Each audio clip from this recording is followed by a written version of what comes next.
متى ترانا ونراك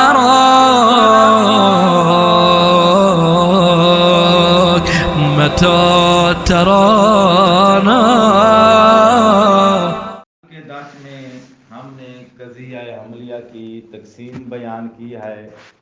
قضیہ حملیہ با اعتبار موضوع تقسیم ہوتا ہے 4 اقسام کی طرف. ان 4 میں سے ایک قسم ہے جس کا نام ہے قضیہ محصورہ. قضیہ محصورہ کی شناخت کے لیے 3 نکات ذہن میں رکھنا بہت ضروری ہیں. ان کو فوکس کرو تاکہ پھر قضیہ محصورہ کو ایک موضوع کی حیثیت دے کے اگلی بحث ساری جو ہم کریں گے وہ اسی قضیہ محصورہ کے متعلق ہوگی. اگلی بحث کا سارا جو ہے وہ مرکز یا اس بحث کا موضوع یہ قضیہ محصورہ رہے گا. تو قضیہ محصورہ کیا ہے؟ 3 نکات قابل غور ہیں. نمبر 1 موضوع کلی ہو. نمبر 2 محمول کا اسناد اس کلی کے افراد کی طرف ہو. نمبر 3 ان افراد کی تعداد معلوم ہو. اس سے مزید اور آسان کیا کریں بھائی؟ قضیہ محصورہ پہنچ گیا آپ کو؟ اچھا، تو مثال کیا ہے؟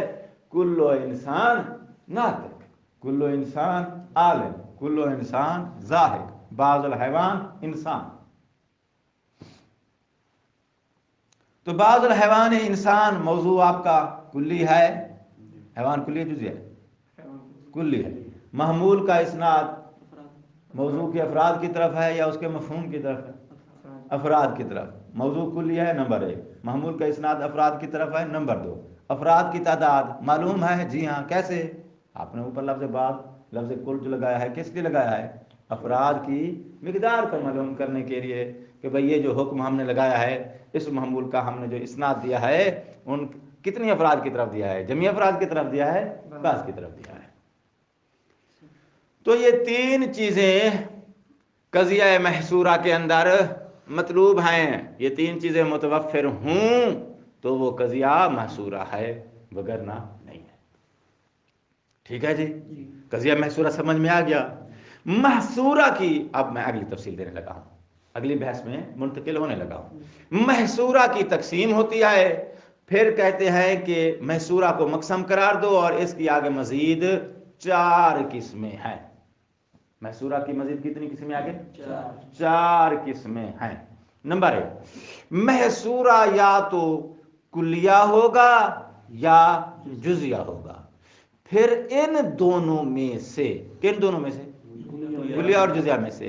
ان دونوں میں سے ہر ایک یا موجبہ ہوگا یا سالبہ ہوگا. تو اس طرح 2 آپ کے پاس کلیہ ہو جائیں گے، 2 آپ کے پاس جزیہ ہو جائیں گے. موجبہ کلیہ، سالبہ کلیہ، موجبہ جزیہ، سالبہ جزیہ. تو آپ کے پاس محصورات 4 ہو گئے. ان کو بولتے ہیں محصورات اربعہ. ٹھیک ہے جی؟ آپ جائیں نا دکاندار کے پاس تو اس کے پاس جو ہے وہ ویٹ پڑے ہوتے ہیں چیزیں تول تول کے دینے کے لیے. تو 50 گرام سے وہ شروع کرتا ہے. 50 گرام ہے، آدھا پاؤ ہے، پھر پاؤ ہے، آدھا کلو ہے، پھر کلو ہے. ٹھیک ہے نا؟ 5 کلو پھر رکھا ہوتا ہے انہوں نے. یہ جو 4-5 ویٹ رکھے ہوتے ہیں نا یہ ان کی دکان کا ہے. ہاں ہاں، اسی پر انہوں نے جو ہے وہ ساری چیزیں تول تول کے دینی ہے. ٹھیک ہو گئی بات؟ ہمارے پاس یہ 4 محصورے ہیں، یہ 4 ہمارے پاس ویٹ ہیں. پوری منطق ہم نے انہیں پہ تول لیا ہے. کوئی بات سمجھ آئی ہے نہیں آئی؟ پوری منطق اسی پہ تول دیں گے اور ہر جگہ پہ یہی 4 آپ کو چابی کی طرح کام دیں گے. ہر جگہ پہ یہی چلیں گے. اس لیے ذہن نشین کرو محصورات کو. کتنی ہوگا یہ محصورات؟ 4. اچھا، ایجاب و سال پہچان لو گے، کلیہ جزیہ بھی پہچان لو گے. ٹھیک ہو گئی نا بات؟ اچھا، یہ دوسرا نقطہ ہوگا. اب تیسرا نقطہ سنو. وہ کہتا ہے بھائی محصورہ کے اندر اس کے افراد کی مقدار معلوم ہوتی ہے. ٹھیک ہے؟ محصورہ میں معاملہ میں کیا فرق ہے؟ سیم ہیں دونوں، صرف ایک بات کا فرق، کیا کہ محملہ میں افراد کی تعداد مقدار، کتنی مقدار افراد ہے جن پہ حکم لگایا ہے، وضاحت نہیں ہوتی، محصورہ کے اندر وضاحت۔ جب محصورہ کے اندر جتنی مقدار افراد پہ آپ نے حکم لگایا ہے اس محمول کا، مقدار معلوم ہوتی ہے، تو اس مقدار کے معلوم کرنے کے لیے جو لفظ استعمال کیا جاتا ہے اس لفظ کو سور القضیہ کہتے ہیں۔ سور القضیہ سمجھ میں آ گیا ہے؟ سور القضیہ کس لفظ کو کہتے ہیں؟ اس قضیے کو، اس لفظ کو جو محکوم علیہ افراد، یعنی وہ افراد جن پہ حکم لگایا گیا ہے، ان افراد کی مقدار کی جو لفظ وضاحت دیتا ہے، ان افراد کی مقدار کو جو لفظ بیان کرتا ہے، اس لفظ کو سور القضیہ کہتے ہیں۔ سور القضیہ سمجھ میں آ گیا ہے؟ مصنف کہتا ہے سور القضیہ لفظ جو ہے یہ ہم نے ادھار لیا ہے ایک اور مورد استعمال سے۔ وہ جو اور مورد استعمال ہے نا اس لفظ سور کا، وہ کیا ہے؟ کہتے ہیں وہ جو دیوار پرانے شہروں میں، پرانے دور میں شہروں کے ارد گرد لگائی جاتی تھی تاکہ جنگل کے جانور شہر میں داخل نہ ہو جائیں اور شہر میں بستی میں رہنے والے لوگوں کو رات کے وقت آ کے اذیت نہ پہنچائیں، کیونکہ پرانے زمانوں میں انسانی آبادی کم تھی، شہر کی آبادی ختم ہوتے ہی جنگل شروع ہو جاتے تھے اور جنگل میں آگے پھر جنگلی حیوانات اور جنگلی زندگی شروع ہو جاتی تھی، تو لوگ جو ہے وہ پھر مجموعی شکل میں سفر کرتے تھے تاکہ جنگل کے جانور ان کو اذیت نہ پہنچائیں، اور شہر جو ہے وہ بناتے تھے تو رات کو آرام کا وقت گزارنے کے لیے، اپنے چھپایوں کو محفوظ رکھنے کے لیے وہ اپنی شہری آبادی کے ارد گرد بڑی دیوار بناتے تھے تاکہ جنگل کے جانور اس شہر میں داخل نہ ہو جائیں، یا دشمن بادشاہ کی فوجیں آسانی سے داخل نہ ہو جائیں، یا کوئی دوسرے علاقے کے ڈاکو چور جو ہیں وہ داخل نہ ہو جائیں۔ تو وہ حفاظتی دیوار ہوتی تھی، اس حفاظتی دیوار کو کیا بولتے تھے؟ سور البلد۔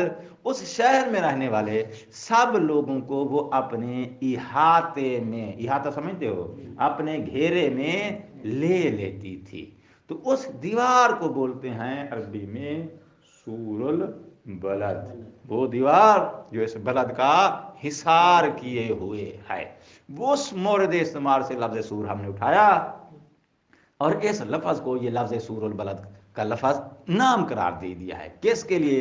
ان الفاظ کے لیے جو موضوع کے تحت رہنے والے افراد جن پہ آپ نے حکم لگانا ہے ان کو اپنے حصار میں جو الفاظ لے لیتے ہیں، ان الفاظ کو سور البلد کہتے ہیں۔ کل ہے، بعض ہے، یہ کیا کرتے ہیں؟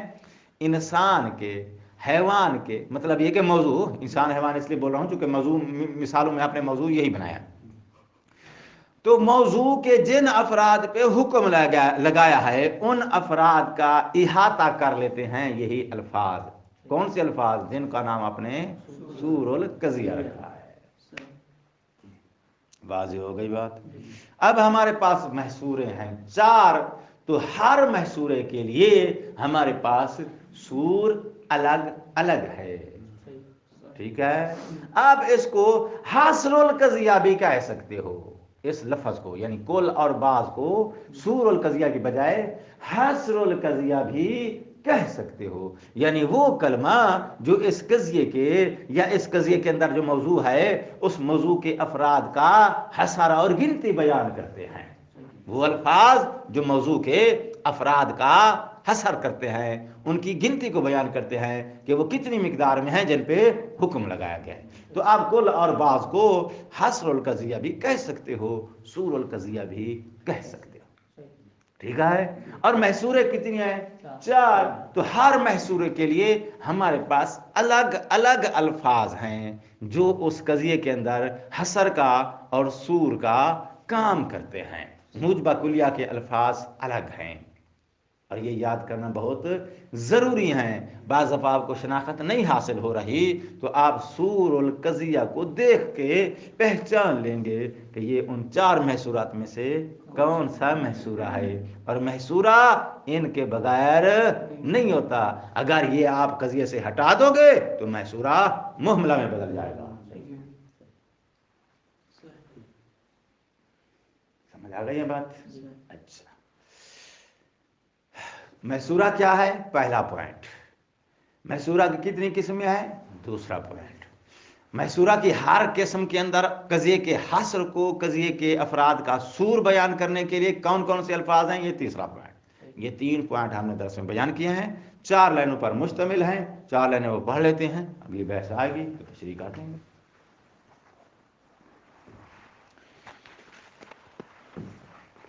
ہاں جی. ثم سے مراد اب دوسری بحث. ثم کیا کرتا ہے؟ ایک بحث سے دوسری بحث کے درمیان فاصلہ ہے. ٹھیک ہے، تقسیم مکمل ہو گئی ہے. قضیہ حملیہ کی تقسیم با اعتبار موضوع مکمل ہو گئی. اس بحث کے مکمل ہونے کے بعد اگلی بحث جو شروع کر رہے ہیں اس کا موضوع کون ہے؟ محصورہ ہے. ثم ان المحصورہ کا. ٹھیک ہے، پھر بات تحقیق وہ قضیہ کہ جسے آپ محصورہ کہتے ہو. ان بین فیہا ان الحکم علی کل افراد الموضوع فکلیات. اگر حکم لگایا جائے اس کے جمیع افراد پہ، موضوع کے جمیع افراد پہ حکم لگایا جائے تو اس کو کلیہ کہتے ہیں. وَإِنْ بُيِّنَ أَنَّ الْحُكْمَ عَلَى بَعْضِ أَفْرَادِهِ، اور اگر یہ بیان کیا جائے کہ حکم اس کے یعنی موضوع کے بعض افراد پہ لگایا گیا ہے، فَجُزْيَةٌ، تو اسے جزیہ کہتے ہیں. وَكُلْ مِنْهُمَا إِمَّا مُوجِبَةٌ أَوْ سَالِبَةٌ، اور کلیہ اور جزیہ میں سے ہر ایک یا پھر موجبہ ہوگا یا سالبہ ہوگا.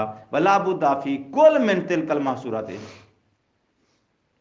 تو یہاں اچھا، یہاں اب محصورے کتنے ہو گئے؟ پھر 4 ہو گئے. جب 4 ہو گئے تو اب ضروری ہے کل من تلک المحصورات الاربع، ان 4 محصورات کے اندر، 4 محصورات میں سے ہر محصورے کے اندر ضروری ہے من امرن، ایک ایسی چیز کا ہونا، یبینو، جو چیز بیان کرے گی، کمیت افراد الموضوع، موضوع کے افراد کی مقدار کو، یسمى ذلك الامر، اور وہ چیز جو افراد کی مقدار کو بیان کرتی ہے اس چیز کا نام ہے سور القضیہ. اذ کما، کیونکہ، کیوں نام رکھا آپ نے سور القضیہ؟ کیوں نام رکھا اس کا؟ کیونکہ کما، جیسے، ان سور البلد، سور البلد یعنی وہ دیوار جو پورے شہر کے لیے فصیل اور محیط ہوتی ہے، محیطن بہی، اس بلد کا احاطہ رکھتی ہے. کذالک، اسی طرح، ھذا الامر، یہ چیز بھی، محیطن، احاطہ کر لیتی ہے، اپنے دائرے میں، اپنے گھیراؤ میں، اپنے حصر میں لے لیتی ہے، بما، ان افراد کو، حکم علیہ، جن افراد پہ حکم لگایا گیا ہوتا ہے. من بیانیہ ہے، بھئی وہ کیا ہیں جن پہ حکم لگایا گیا ہوتا ہے؟ من افراد الموضوع، موضوع کے وہ افراد ہوتے ہیں. ٹھیک ہو گئی بات؟ تو اب یہاں کتنی چیزیں بیان کر گیا ہے؟ 2 چیزیں بیان کر گئے. نمبر 1 محصورہ کی تقسیم، نمبر 2 سور کا اس کے اندر ہونا ضروری ہے. 2 ہو گئے. اب تیسری چیز سنو، ہر محصورہ، اب 4 ہیں تو 4 میں سے ہر ایک کا سور کیا ہے؟ اب سور بیان کرے گا. فسور الموجبات الکلیات، موجبہ کلیہ کا سور کیا ہے؟ ہوا، سنو، پہلا کیا ہے؟ کل. دوسرا کیا ہے؟ لام الاستراق. تیسرا کیا ہے؟ کہتے ہیں اب گنتی نہیں دوں گا، گنتی آپ خود کر لو. وما یفید معناہما، وہ لفظ کے جو ان دونوں کا ہم معنی ہو. کل کا لام استغراق کا ہم معنی ہو، لفظ جمیع لے لو. ٹھیک ہے، یا عامتن، جمیع، عامتن، کاتبتن.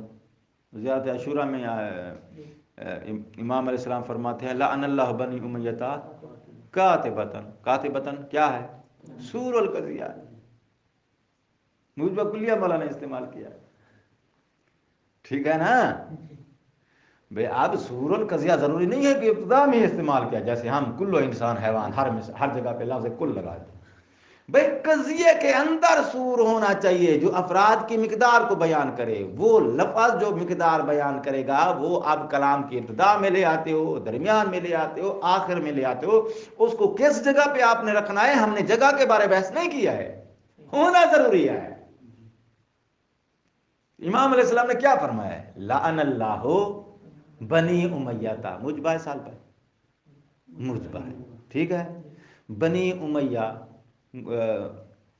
پر لعنت ہے، ٹھیک ہے نا، تو بنی امیہ موضوع ہو گیا، بنی امیہ کے مفہوم پہ لعنت ہے، افراد پہ لعنت ہے، ٹھیک ہو گئی، محمول کا اسناد کدھر جا رہا ہے، لعنت کا اسناد کدھر جا رہا ہے، موضوع کے کلی کے افراد کی طرف۔ اب وہ افراد کی مقدار معلوم ہے یا نہیں ہے؟ سرکار نے بیان کر دیا، کہتے پتا موجبہ کلیہ ہو گیا یا نہیں ہو گیا؟ تو کہتے پتا کیا ہے؟ سور القضیہ ہے، ٹھیک ہے۔ اہل لغت جو ہوتے ہیں نا وہ تمہاری اصطلاحوں کی ترتیب کے پابند نہیں ہوتے کہ آپ نے منطق میں جو ترتیب جو مثالیں دی ہیں اہل لغت بھی اسی کے مطابق کلام کریں۔ اہل لغت کلام کرتے ہیں اپنے ذوق کے مطابق، ان کے ذوق کے مطابق جو جملہ انہوں نے بولا ہے آپ نے اس جملے کو پرکھنا ہے منطقی میزان کے اندر کہ اب منطق کی نظر میں دیکھا جائے تو یہ جملہ، جب قضیے کی قسمیں ہی چار ہیں تو اب ممکن ہی نہیں ہے دنیا کیا کوئی جملہ کوئی کسی کی زبان سے صادر ہو اور پتہ نہ چلے کہ وہ کیا ہے، لا محالہ یا اس نے جو جملہ بولا ہے یا شخصیہ ہوگا یا وہ معاملہ ہوگا یا طبیعہ ہوگا یا محصولہ ہوگا۔ بلکہ شیخ مظفر صاحب نے تو یہ یہاں تک دعویٰ کیا ہے کہ کلام عرب کے اندر معاملہ استعمال ہوتا ہی نہیں ہے، یا شخصیہ استعمال ہوتا ہے یا محصورہ استعمال ہوتا ہے۔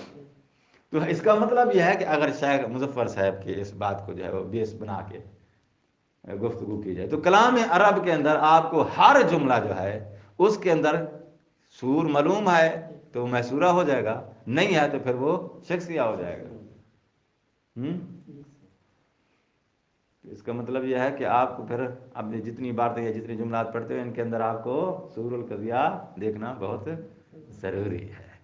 تو آپ کلام کو منطقی نظر سے دیکھو اور اس کو ان چار اقسام کی طرف ہر کلام کو ہر جملے کو پلٹانے کی کوشش کرو کہ چار قسمیں ہم نے جو پڑھی ہیں یہ جو بولا ہے کسی نے جملہ، یہ جملہ ان چار میں سے کون سی قسم ہے؟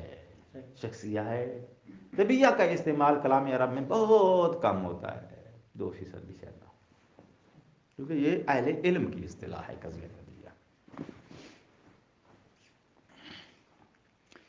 اچھا، تو تیسرا پوائنٹ کیا ہے کہ ہر محصورے کا الگ الگ ہمارے پاس سور موجود ہے۔ وما یفید معناہما، لفظ کل لام استغراق یہ جو ہے یہ موجبہ کلیہ کا سور ہے، اور ان کا ہم معنی جو لفظ آپ کو مل جائے، من ای لغت کانت، یہ ای لغت کانت کا لفظ اس نے کیوں کہا ہے؟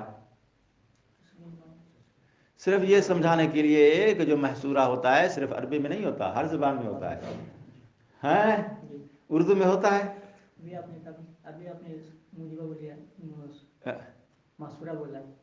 کون سا؟ ہر زبان میں ہوتا ہے، ہاں ہر زبان میں ہوتا ہے، بذات خود یہی جملہ محصورہ ہے، موجبہ کلیہ ہے، لفظ ہر جو ہے یہ سور القضیہ ہے، ٹھیک ہے؟ یا تمام لوگ سب آ گئے، لفظ سب جب بولتے ہو تو کس لیے بولتے ہو؟ یہ سور ہے قضیہ کا، تو ہر زبان کے اندر سور القضیہ موجود ہے، تو اس کا مطلب جب سور القضیہ موجود ہے تو محصورہ من ای لغت کانت، سمجھ آ گئی نا بات؟ تو اب عربی کے اندر جو ہے وہ محدود نہ رہو، عربی کے اندر محصور نہ رہو، محصورہ ہر زبان کے اندر موجود ہے۔ اچھا، وسور الموجبہ الجزیات، موجبہ جزیہ کا سور کیا ہوتا ہے؟ کہتے دو میں بتا دیتا ہوں باقی آپ تلاش کر لو۔ بعض واحد، یہ دو لفظ جو ہیں موجبہ جزیہ کا سور۔ وما یفید مؤداہما، مؤدہ یعنی ان کا جو معنی ہے، ان کا معنی جو بھی دے، ان کے معنی کا فائدہ جو لفظ بھی دے وہ سور الموجبہ جزیہ ہوگا.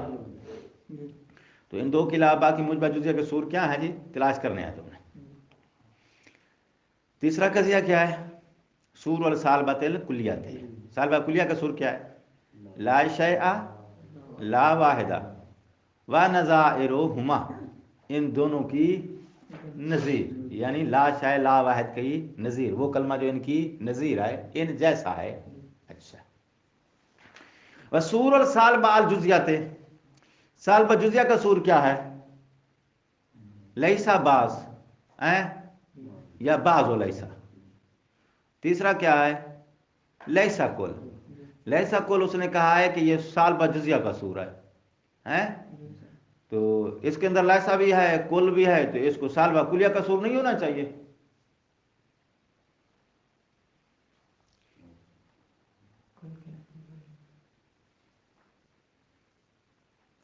ہاں جی،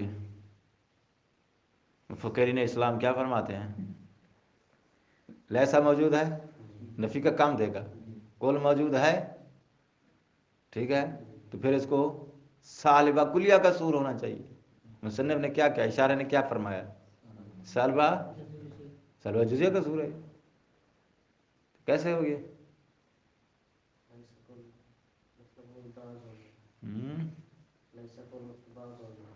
احسن. لیسا آپ نے کل کے اوپر داخل کیا ہے. کل کا معنی ہے جمی، اور لیسا کل کا مطلب ہے جمی نہیں ہے. جمی کا نہ ہونا بعض ہوتا ہے. ٹھیک ہو گئی نا بات؟ تو لیسا کل کس کا سورہ ہے؟ سالبہ جزیہ کا. بس التفات چاہیے تھا آپ کو، متوجہ کرنا مقصد تھا تاکہ ڈاؤٹ نہ ہو جائے. لیسا اور کل دے کے آپ کہیں یہ نہ سمجھ بیٹھیں کہ یہ سالبہ کلیہ کا سورہ ہے. وما یساویہا، ان تینوں کا جو ہم معنی لفظ آپ کو مل جائے وہ سالبہ جزیہ کا سور ہے. بطور نمونہ اس نے دو لفظ جو ہیں ہر قضیے کے سور القضیہ بیان کر دیے ہیں، اور ساتھ اس نے یہ بھی وضاحت دے دیا ہے کہ سور القضیہ ان کے اندر محدود نہیں ہے. ان کے علاوہ اور بھی عرب کے اندر، لغات عرب کے اندر، یا اپنی زبان کی طرف آپ رجوع کرو تو آپ کو سور مل جائیں گے. ٹھیک ہے. اب گنتی کر کے ٹوٹل الفاظ کتنی ہیں یہ اس نے آپ پہ چھوڑا ہے کہ آپ خود گنتی کرو، یا دیگر کتابوں سے مفصل کتابوں سے نکالو، یا شیخ مظفر رحمۃ اللہ علیہ نے میرے خیال میں گنتی کی ہے. اس نے کوشش کر کے کلام عرب کے اندر جتنی الفاظ جو ہیں سور البلد میں استعمال ہوتے ہیں، سور القضیہ میں استعمال ہوتے ہیں، سب کے جو ہے وہ 4 محصورات کے اس نے گنتی کر کے 4 5 الفاظ جمع کیے ہیں. تو آپ وہیں سے ان سب الفاظ کو حاصل کرو، اور حاصل کرنے کے بعد یہ چیز حفظ کرنے کی ہے. سور البلد کے اندر جو معنوی مطلب تھا وہ میں نے سمجھا دیا ہے. اس کے بعد وہ الفاظ جو سور کا کام دیتے ہیں وہ تم کو حفظ کرنا پڑیں گے. ٹھیک ہے جی. درس کا ایک حصہ تمام ہو گیا ہے. دوسرا حصہ، دوسرا مطلب بحث کا اب ہم شروع کرنا چاہتے ہیں، اور ابھی تک بھی موضوع کلام ہمارا وہی محصورہ ہی چل رہا ہے، لیکن یہ نقطہ جو ہے ابھی اس کی تشریح پہلے نہیں ہوئی ہے. متوجہ ہیں جی؟ مصنف کہتا ہے کہ بھئی آپ نے قضیہ حملیہ کی 4 قسمیں بیان کی ہیں: شخصیہ، طبیعیہ، محملہ اور محصورہ. ان 4 قسموں کو بیان کرنے کا مقصد یہ ہے کہ آپ کے پاس وہ قضایا جن قضایا کو آپ بطور مٹیریل استعمال کر سکتے ہو حجت تشکیل دینے میں. ہم آپ کو فن سکھا رہے ہیں کہ آپ نے دلیل کیسے جوڑنی ہے. ٹھیک ہے. دلیل کو کیسے بنانا ہے. دلیل کو آپ نے خام مٹیریل اٹھا کے اس خام مٹیریل کو آپ نے مناسب ترتیب سے جوڑنا ہے تاکہ وہ دلیل بن جائے کسی اور چیز کو ثابت کرنے کے لیے، کسی اور چیز کو پروف کرنے کے لیے، کسی اور قضیے کی صدق اور کذب کی تحقیق کے لیے آپ کو دلیل چاہیے. تو دلیل کیسے آپ جوڑیں گے، خام مٹیریل کو جوڑ کے کیسے دلیل بنائیں گے، یہ ہنر ہم آپ کو سکھانا چاہتے ہیں.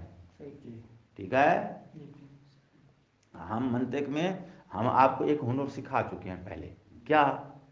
چیزوں کی تعریف آپ نے کیسے بنانی ہے. تو اس کا مٹیریل آپ تک پہنچ گیا نا. اب ہم آپ کو مٹیریل سمجھا رہے ہیں جس مٹیریل سے آپ نے دلیل کو جوڑنا ہے، حجت کو جوڑنا ہے. یہی ہمارا مقصود ہے نا اس بحث کا. اچھا، تو یہ جو 4 قضیے آپ نے بیان کیے ہیں، یہ 4 قضیے ہمارے پاس خام مٹیریل ہیں. ان کو جوڑ کے ہم نے کیا بنانا ہے؟ دلیل بنانی ہے. تو جب دلیل بنانی ہے تو اب یہاں مصنف نے ایک تجزیہ دیا ہے کہ یہ جو 4 قضیے ہیں ان میں سے کون سا قضیہ وہاں دلیل بنانے میں آپ کو کام دے گا، کون سا قضیہ کام نہیں دے گا. ٹھیک ہے. سب سے پہلے تو اس نے کہا ہے کہ جو قضیہ طبیعیہ ہوتا ہے، ٹھیک ہے، قضیہ طبیعیہ یہ حجت میں استعمال نہیں ہوتا. کہاں استعمال ہوتا ہے قضیہ طبیعیہ؟ یہ تعریفات میں استعمال ہوتا ہے. تعریف اور حجت 2 چیزیں ہیں. تعریف یعنی معرف اور حجت 2 الگ الگ چیزیں ہیں. قضیہ طبیعیہ وہ پلٹ جاتا ہے مفہوم کی طرف. جب مفہوم کی طرف پلٹ جاتا ہے تو وہ استعمال کہاں ہوگا؟ تعریفات میں، معرفات میں استعمال ہوگا. حجت کی طرح اندر استعمال. حجت کا تعلق احسنت، حجت کا تعلق اشیاء خارجیہ کے ساتھ ہوتا ہے، حقائق خارجیہ کے ساتھ ہوتا ہے، خارجی حقائق کے وجود کے ساتھ ہوتا ہے حجت کا تعلق. ٹھیک ہے نا. حجت قائم کی جاتی ہے چیز کی خارجی حقیقت کو پروف کرنے کے لیے، چیز کے خارجی وجود کو پروف کرنے کے لیے، نہ کہ مفہوم کو پروف کرنے کے. مفہوم کو پروف کرنے کے لیے دلیل معرف ہوتا ہے جو کہ دلالت کرتا ہے تو معنی مفہوم سمجھ میں آ جاتا ہے. واضح ہو رہی ہے بات یا نہیں ہو رہی؟ تو قضیہ طبیعہ کہاں استعمال ہوتا ہے؟ ہمارے پاس منطق کے اندر 2 چیزیں ہیں، ایک ہے حجت، ایک ہے معرف. قضیہ طبیعہ استعمال ہوتا ہے معرف میں نہ کہ حجت میں. اور ہم خام مٹیریل پڑھا رہے ہیں جس کو جوڑ کے آپ نے حجت کو تشکیل دینا ہے. تو قضیہ طبیعہ حجت میں استعمال نہیں ہوتا. تو پہلا قضیہ طبیعہ سائڈ پہ لگا دو. ٹھیک ہو گئی بات؟ اچھا، باقی کتنا رہے گا؟ 3. اب آ جاؤ شخصیہ کی طرف. وہ کہتا ہے قضیہ شخصیہ جو ہے یہ خام مٹیریل کے اندر استعمال ہو سکتا ہے. شکل اول کے اندر صغرا استعمال ہو سکتا ہے، لیکن اس کا استعمال اس کے حالات اور اس کے بارے میں کوئی زیادہ تفصیل دینے کی ضرورت نہیں ہے، کیونکہ قضیہ شخصیہ جو ہوتا ہے وہ قانون کلی کی حیثیت نہیں رکھتا. قضیہ شخصیہ جو ہوتا ہے وہ ایک شخص واحد کے متعلق ہوتا ہے. ٹھیک ہے. اور شخص واحد کے بارے میں اگر کوئی چیز ثابت ہو جاتی ہے تو اس کو آپ دلیل بنا کے دوسرے لوگوں کے لیے وہ حکم جو وہ حکم جو زید کے لیے ثابت ہو گیا ہے وہ حکم باقی سارے انسان کے افراد کے لیے ثابت نہیں کیا جا سکتا، لیکن وہ حکم جو انسان کے لیے ثابت کیا گیا ہے وہ اس کے سب افراد کے لیے ثابت ہو جائے گا. فرق سمجھ آیا نا؟ تو کلی کے لیے جو حکم ثابت کیا جاتا ہے وہ تجاوز کر کے اس کے باقی افراد تک پہنچتا ہے. جو ایک شخص کے لیے حکم ثابت کیا جائے وہ اس کے باقی جو اخوان ہیں، اس نو کے باقی جو اس کے افراد ہیں ان کی طرف تجاوز کر کے نہیں پہنچتا ہے، جس کی وجہ سے قضیہ شخصیہ مفید نہیں ہے. اس سے ہم بحث کریں، کیونکہ ہمیں وہ قضیہ چاہیے جس قضیے کو آپ بیس بنا کے دوسرے قضیے کی طرف، تیسرے قضیے کی طرف منتقل ہو سکیں. زیادہ سے زیادہ یہ صغرا استعمال ہوگا. جب صغرا استعمال ہوگا تو بات پلٹ کے پھر اسی شخصیہ کی طرف واپس آئے گی، دیگر افراد کی طرف نہیں جائے گی. تو ہم یہ نہیں کہتے کہ صغرا نہیں بن سکتا، دلیل کے اندر یہ استعمال نہیں ہو سکتا. استعمال دلیل کے اندر ہو سکتا ہے. زیدن عالم وکل عالم محترم. زیدن کیا ٹھیک ہے یا غلط ہے؟ ٹھیک ہے. تو قضیہ شخصیہ زیدن عالم قضیہ شخصیہ ہے، قیاس کے اندر استعمال ہو گیا ہے. زیدن عادل والعادل یجوز الصلاۃ وراءہ، ٹھیک ہے، زید عادل ہے، عادل کے پیچھے نماز پڑھنا جائز ہے، تو نتیجہ کیا نکلا؟ زید کے پیچھے نماز پڑھنا۔ تو قضیہ شخصیہ صغرا استعمال ہو سکتا ہے، ہم یہ نہیں کہہ رہے کہ بھئی وہ دلیل میں استعمال نہیں ہو سکتا، ہم یہ کہہ رہے ہیں کہ اس کی افادیت محدود ہے۔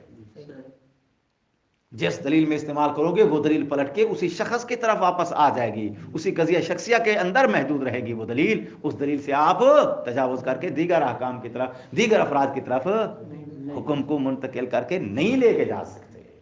افادیت محدود ہے، جس کی وجہ سے ہم شخصیہ کو بھی زیر بحث نہیں لائیں گے۔ دو قضیے سائڈ پہ ہو گئے۔ اب آ جاؤ کس میں؟ محملہ میں۔ کہتا جی محملہ کے اندر یہاں تو حکم جمیع افراد پہ ہوتا ہے یا حکم بعض افراد پہ ہوتا ہے۔ کیوں بھائی؟ اس لیے کہ محملہ میں موضوع کلی ہوتا ہے، نمبر ایک۔ نمبر دو، محمول کا اسناد کلی کے افراد کی طرف ہوتا ہے۔ صرف تیسری بات اس کے اندر نہیں ہوتی، وہ تیسری چیز کیا ہے؟ محصورہ کے اندر تین چیزیں تھی نا، تو محصورہ کے اندر تین چیزیں تھیں، محملہ کے اندر ان تین میں سے صرف دو ہیں۔ پہلی موضوع کلی ہوتا ہے، دوسری محمول کا اسناد اس کلی کے افراد کی طرف ہوتا ہے، تیسری چیز کیا ہے؟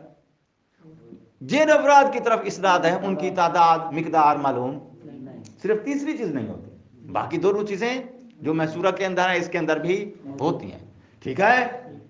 اچھا، تو اب یہ جو محملہ ہے، محملہ کے اندر چونکہ حکم افراد پہ ہوتا ہے، چونکہ حکم اس کلی کے افراد پہ ہوتا ہے، صرف یہ پتہ نہیں ہوتا کہ ان جمیع افراد پر ہے یا بعض افراد پہ ہے۔ کہتے ہیں نا، جمیع افراد پہ ہے اس بات کا احتمال ہوتا ہے، بعض افراد پہ ہے اس بات کا یقین ہوتا ہے۔ دھیان نہیں دیا ہے تم لوگوں نے، ٹھیک ہے؟ محملہ میں حکم کس پر ہوتا ہے؟ افراد پر۔ وہ کتنی افراد ہے جن پر حکم ہوتا ہے؟ معلوم نہیں ہے، کتنی ہے معلوم نہیں ہے۔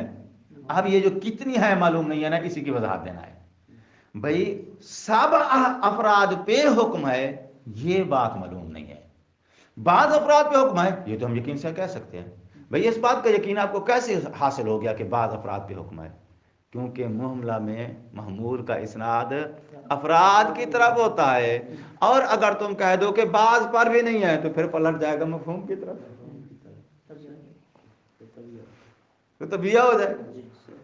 تو جب آپ ابتدا میں پہلے ہی ایک فیصلہ طے کر چکے ہو کہ محملہ میں محمول کا اسناد موضوع کے افراد کی طرف ہوتا ہے، جب افراد کی طرف ہوتا ہے تو وہ افراد بعض افراد کی طرف ہے یہ تو ہم یقین سے کہہ سکتے ہیں، جمیع افراد کی طرف ہے اس کا احتمال ہوتا ہے۔ تو اب دو آپشن ہیں محملہ کی تفسیر میں۔ پہلا آپشن یہ ہے کہ محمول کا اسناد بعض افراد کی طرف ہے، بعض افراد کی طرف اس کا اسناد ہونا اس بات کا یقین ہے۔ کیسے یقین آیا؟ کیونکہ محملہ میں بھی حکم کا اسناد افراد کی طرف ہوتا ہے نہ کہ مفہوم کی طرف ہوتا ہے۔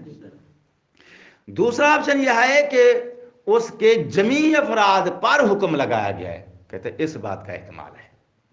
تو آپ کے پاس آپشن ہیں دو، محملہ میں موضوع کے یا جمیع افراد پہ حکم لگایا گیا ہے یا بعض افراد پہ حکم لگایا گیا ہے۔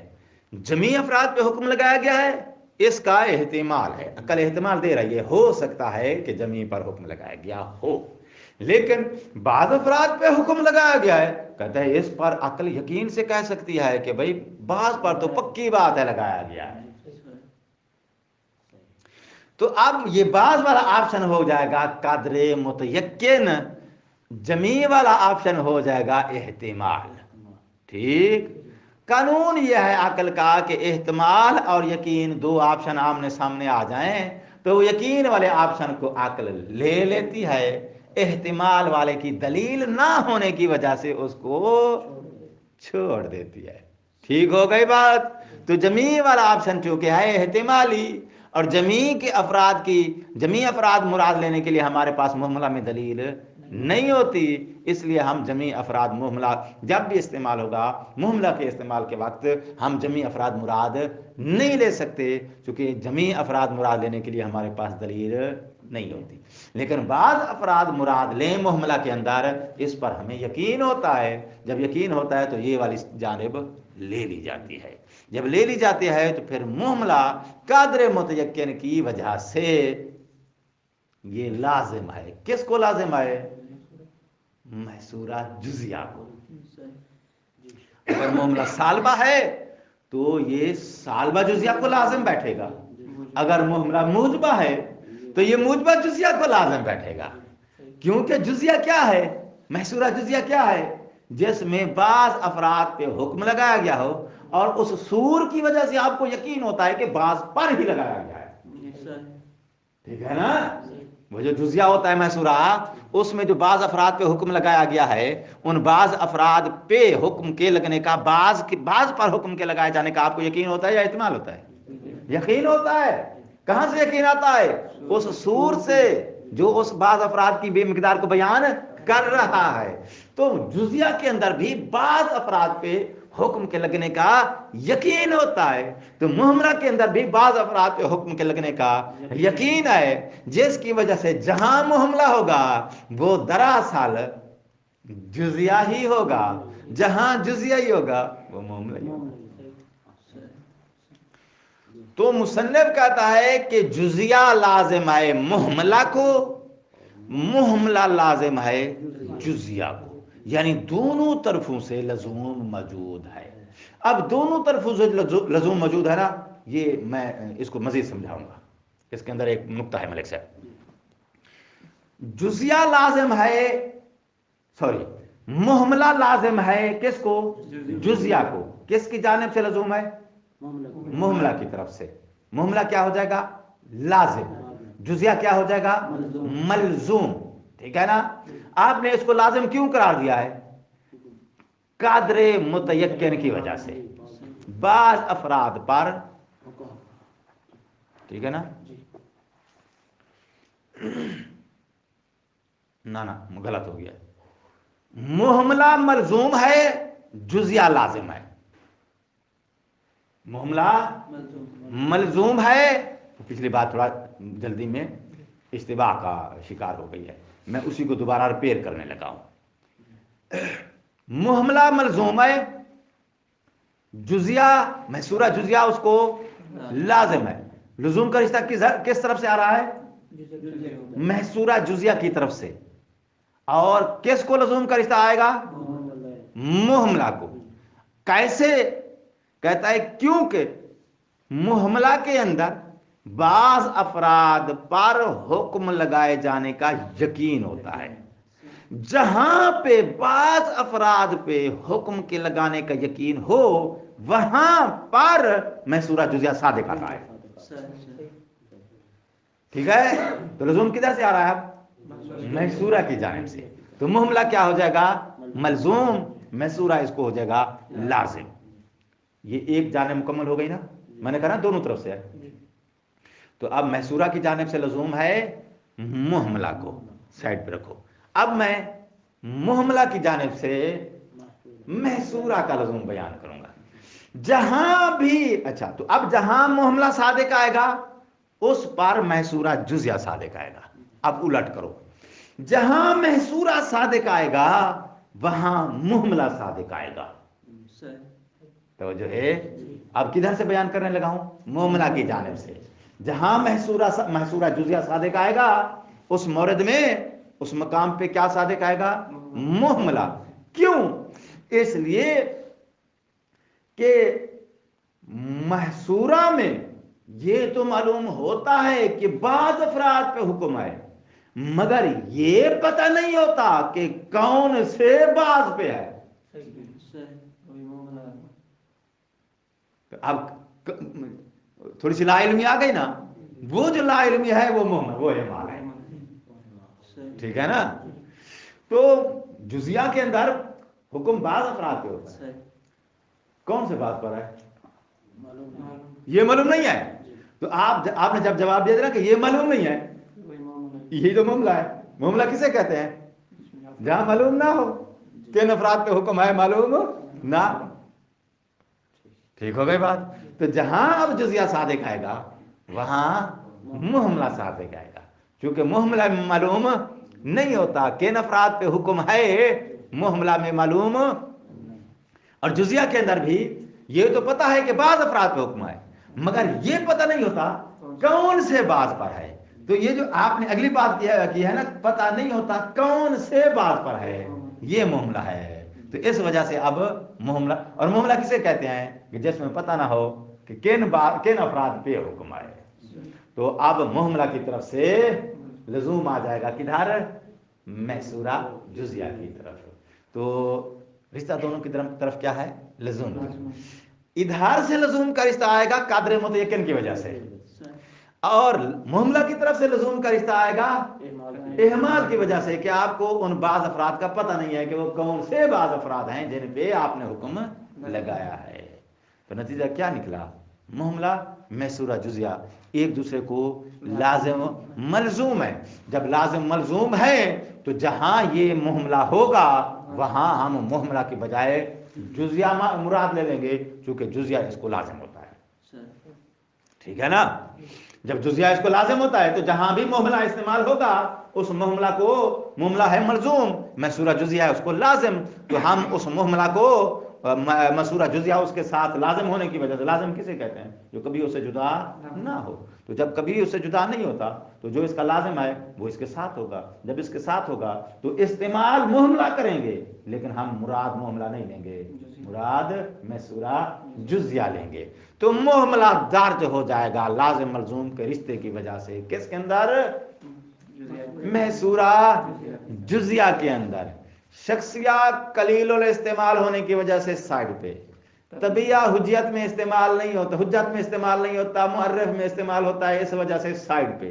معاملہ جزیہ کے اندر درج ہو گیا۔ کل ملا کے نتیجہ یہ نکلا کہ آپ کے پاس سب سے بیسٹ کوالٹی کا جو قضیہ ہے اس کا نام محصورہ ہے۔ سب سے بہترین خام مال جس کو جوڑ کے آپ نے حجت کو بنانا ہے، وہ بہترین خام مال آپ کے پاس محصورہ ہے۔ اور محصورے کتنی ہیں؟ 4۔ لیجئے یہ جو محصورات اربع ہیں یہ آپ کے پاس بہترین مٹیریل ہیں جن کو جوڑ کے آپ دلیل بنا سکتے ہو۔ تو اب نتیجہ یہ نکلا کہ آپ دنیا جہان کے ہر قضیے کو پہلے پلٹاؤ گے ان 4 قضایا کی طرف، کہ وہ طبیعیہ ہے، شخصیہ ہے، معاملہ ہے، محصورہ ہے۔ ان 4 کی طرف پلٹانے کے بعد اگر وہ شخصیہ ہے تو بھی آپ کو کام دے گا، لیکن کام دے گا، فائدہ دے گا تھوڑا سا۔